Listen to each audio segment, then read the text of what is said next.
qui a le temps aujourd'hui de faire des confitures? Écoutez, je ne veux pas encore avoir l'air de vous contredire, mais allez-y, on est là pour ça. Non, mais attendez, le problème du temps, c'est un non-problème.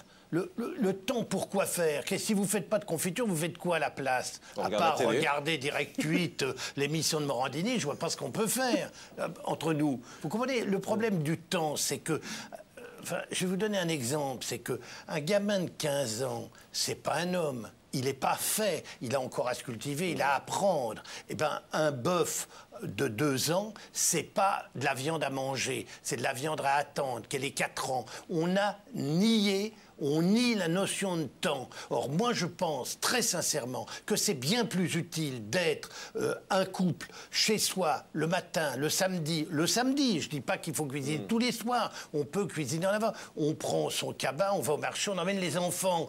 Est-ce que vous trouvez que c'est pas complètement con que quand vous interrogez un mot et que vous lui dites le chocolat vient d'où, il vous répond ça vient d'une tablette? C'est consternant. Moi, quand j'entends ça, allez dans des écoles au lieu de faire de la télé comme ça en chambre, mais en petit studio comme ça. Allez voyager, baladez-vous. Vous allez voir, la situation des mômes est consternante. Ils ne savent plus rien, on n'apprend plus rien à l'école. Moi, quand j'entends un môme qui me dit « ça vient d'une tablette, le chocolat », je vous jure, j'ai envie de chialer. Ça me désespère de penser ça. Et c'est la faute à qui, ça?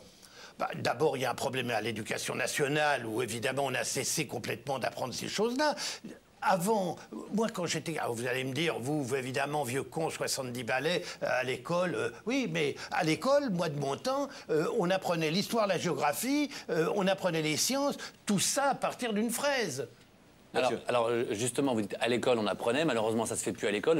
Aujourd'hui les enfants regardent la télévision et l'info ça passe par la télévision. Alors est-ce que vous aimeriez, je pense à ça parce que vous animez une émission qui marche très bien sur France Inter qui s'appelle Ça se bouffe pas, ça se mange depuis des années.